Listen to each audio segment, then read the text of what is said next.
Welcome back to the Prez Podcast. I'm your host, The Prez, and my co host, as always, is here, Keenan. We're going to do a Dallas and Seattle preview, and then we're going to give our power rankings for this week going into week 13. All right, big matchup for Dallas. Everybody's talking about the Cowboys looking good, but they haven't beat a team with a winning record. Here's a chance beat a team with a winning record. Good for them. Seattle is not playing well as of late. Blew a chance to win the game against the Rams. And really just got smoked at home by San Francisco. Now, don't get me wrong, beating San Francisco is a tall task, but for Seattle, it looked really rough, and they've got a really tough schedule. They could be falling out of the NFC playoff picture. I don't expect this game to be close. I think Dallas will continue their winning ways, especially at home. They seem to be a different team at home and playing really good ball right now. So I think Dallas will win this one easily by 2 touchdowns. Let's say 31-17. Um, yeah, I do think that this is a game that Dallas needs to win in order to prove that they can be a top team in the league and that they can play with those other top teams in the league. And I think that they will do that this week against the Seahawks, who haven't been playing as well. Dallas is just very talented across the board, and I think that they will end up with a win. All right, let's get into our power rankings. I think you went first last time and surprised us with no number 10. Will he have a number 10 this week? Who knows? But to keep the suspense going even longer, I'll go first. My number 10 this week is the Pittsburgh Steelers. Back to 7-4. Got a much needed road win in Cincinnati against a team that's, a little deflated with the loss of Joe Burrow. But to give Cincinnati credit, they stuck in there, played well for most of the game. Pittsburgh was just able to actually do something they haven't done all season, and that is gain over 400 yards. So, Matt Canada gone. What's the first thing they do in the first game? Is they gain over 400 yards. They didn't score a lot of points, a lot of room for improvement, but things are heading the right way. Number 10, I have the Pittsburgh Steelers. Okay, number 10 for me, I have the Cleveland Browns. You have a team. Okay, we have a team at number 10. Okay. Yes, Cleveland, they ended up losing to the Broncos. And I do still think that they're very talented and that they can play very well, but they just they haven't been able to win these games recently. And Denver has been on the streak and they have been doing good, but I feel like Cleveland just needs to win these games and they haven't been yet. I do still have them at number 10 because of all of their talent and what they've shown they can do. But I do think that if they continue to keep losing these games, then they could fall off. All right, my number 9 is Cleveland Browns. They're a different team on the road versus at home, especially their defense. They've given up. If you look at their point spreads versus the road versus home, it's quite different. Obviously, the issue with this team is the lack of quarterback play. If they had a decent quarterback or a consistent quarterback threat all year, who knows how good this team could be. Sad to see Myles Garrett hurt, leave the game in a sling. Hopefully, he can come back and continue his Defensive Player of the Year candidacy. But the crazy thing is, with DTR getting a concussion and BT Walker having to sub in, that crazy old Joe Flacco may be playing against the Rams this week for the Browns. Interesting to see if they can get some normalcy at quarterback, get that defense to play a little bit better. They get 9-10 wins and they get the playoffs, which is crazy for all the injuries they have. So at number 9 for me, it's the Cleveland Browns. Okay, number 9 for me is the Pittsburgh Steelers. We're flip-flopping. Yeah, it feels a bit weird me having the Pittsburgh Steelers higher because I know you have been liking them going into this year. But they just have been playing well, and it was a big win against the Bengals. It was close, but this was a game that they need to win, and they did win. And without Matt Canada, they did play well on offense, and I think that this could continue. And then if it does continue, Pittsburgh could very well be a top 10 team. They still do need to improve, but right now they're number 9. All right. team that really fell for me, and that's the Detroit Lions. 2 subpar performances at home. They lucked out and came back against Chicago. But right now, the thing that scares me, and people were talking about, oh, Dan Campbell, he's aggressive, he's awesome. You know what he is? He doesn't trust his defense. That's what it is. The truth is, he doesn't trust his defense. Team got down early in this game. They tried to fake punt in their own half. They're doing things like that. It looked good when they did it early in the season against Kansas City, and the defense was showing out. But something is wrong with that team defensively. And, if they're turning the football over and not running the ball consistently, they're going to have a tough time. So till they get figured out, they're going to win their division still because they've, surplused all those wins early in the season and they've got some easier games still coming up. But it's looking scary for Detroit, especially for Dan Campbell's Coach of the Year candidacy. At number 8, it's the Detroit Lions. Number 8 is the Detroit Lions. Yeah. I do have this team falling just one spot. And because they did lose the game to the Green Bay Packers, and this is a divisional game on Thanksgiving, so it should be hard, but they really should have won this game. Green Bay has not been that good over the course of the season, and Detroit has been good until recently. They haven't been playing as well, and they just need to figure out some problems on this team. They just haven't been able to get these wins. They haven't been able to get momentum, and that's really important in football. But if they do get this figured out, they can be a great team, but right now they're at 8. All right, and number 7 for me, it is the Miami Dolphins.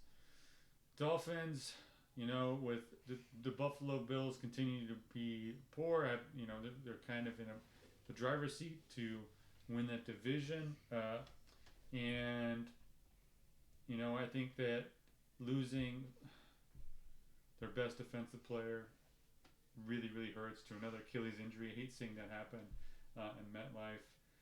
It's very sad. And I think their defense was starting to get better. They were incorporating, Waddle had his best game of the year. So I feel like they're trending in the right direction.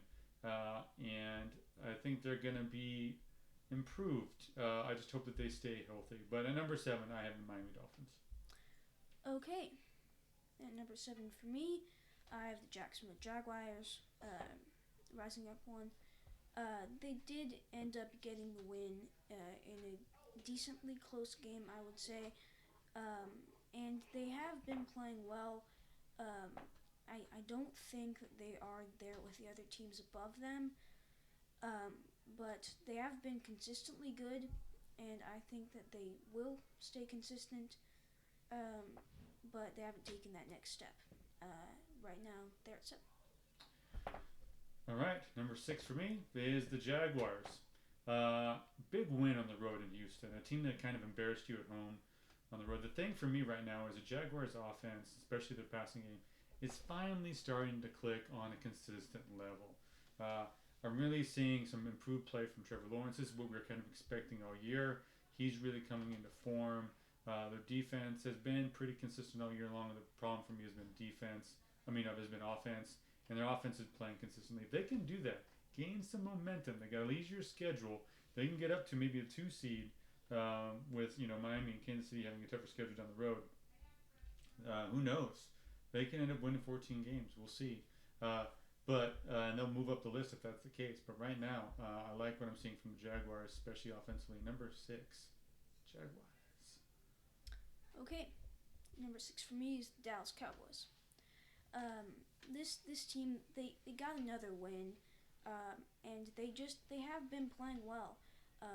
Just scoring a bunch and winning all these games against mediocre teams, and I do think that they will play at least close games against the teams I have above on the power rankings, and I think going to next week, this is really a must-win game if they want to be respected in the NFL. But until they do have a big win, I have them at 6. And number 5, the Dallas Cowboys. destroying these teams. I mean, it wasn't even a close game against the Commanders, and it shouldn't be. Really, they have mismatches all over the field. Dak Prescott and CeeDee Lamb having amazing years. The one thing you can say, Tony Pollard not playing quite to the level there, mixing more backs in, doing stuff, but their passing game is on point. Deron Bland broke the record for most pick sixes in a season. Pretty awesome to see that. And who knows if someone's going to get close to that. Stop throwing it. Stop throwing out routes to Deron Bland's side of the field, please. Please. Hopefully the Seahawks don't throw any out routes to Deron Bland's side of the field, because he's just going to bring it back to the house. But anyways, if you're a Cowboys fan, you want to win this week. You have your eyeball in that matchup with Philadelphia. You're hoping someone else can just beat Philadelphia. They keep winning these close games, but you have a chance to beat them at home. And that's a big game everybody's looking forward to. But you got to take care of business. But they're moving up the rankings at number 5. It's the Cowboys. Okay, number 5 for me is the Miami Dolphins. I still haven't dropped them yet because they're still winning games, and and they've and you're good. Keep going. And they're still playing well overall, and I think that they have been continuing to show that they are a top 5 team, and I haven't seen anything that makes me want to drop them. So they've been playing well. There's some uncertainty, but number 5, Dolphins. All right, number 4 for me is Kansas City Chiefs. You're watching that game on Sunday, and you look at the scoreboard, and all of a sudden the Raiders are up 14-0, and you're like, what is going on with these Chiefs? Is it finally, the Raiders are, they're playing a little bit better, and then the offense shows up. The offense we've been waiting all year long to show up, and they just rattle off 31 points like it's nobody's business. Score in bunches, and Patrick Mahomes is just throwing the ball over the field, spreading it around, dropping dimes, and pass to Kelsey on the corner route. Ridiculous. So, is this a sign of things to come? I want to see their offense be this way consistently, scoring points in the second half, which they were able to do this game. So,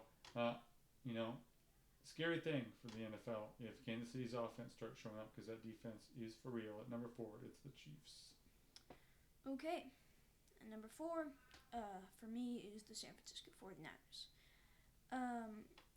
It's very close for me between 4 and 3, but I still feel like there have been some doubts, and I just feel like they aren't as good as the top 3 teams right now. They did get the win against Seattle, and they are a very good team. But I just don't think they are as consistent and as talented overall as the teams above them. So right now it's the Niners at 4. And number 3, I have the 49ers. The season's eerily similar to me to last year, except for the quarterback injuries, but just how their season went.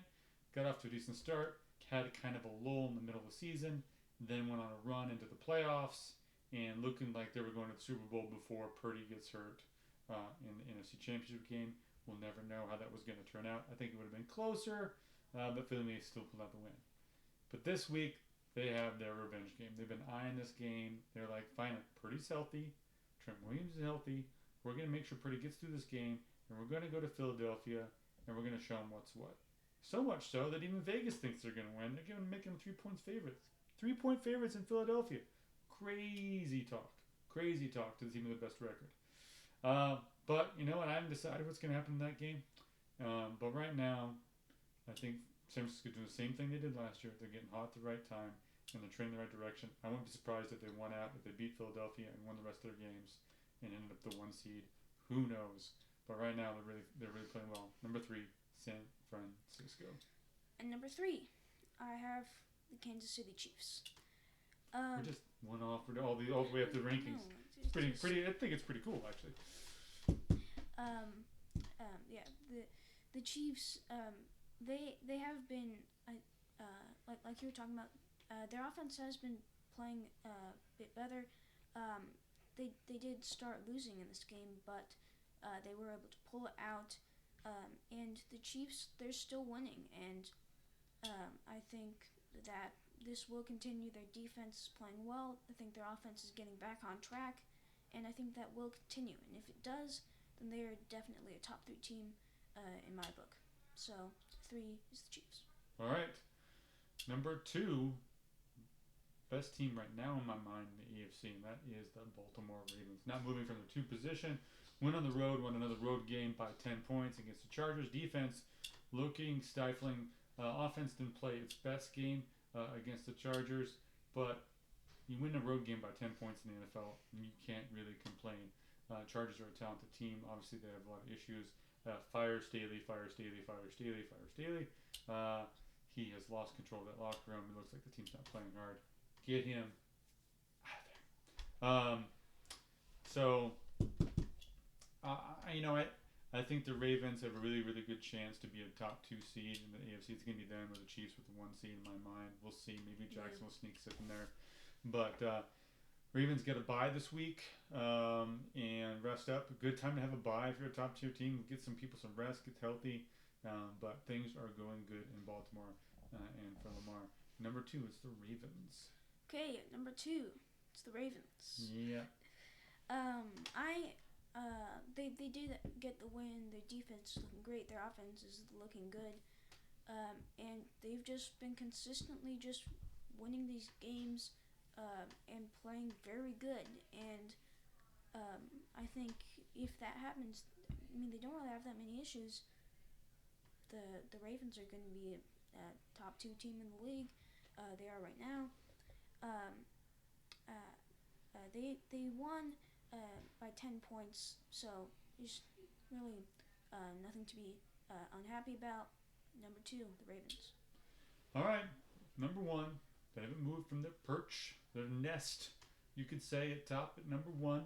It's the Eagles. They're 10-1. Another close win, this time at home in overtime. Great game. Maybe the game of the year so far, you could argue.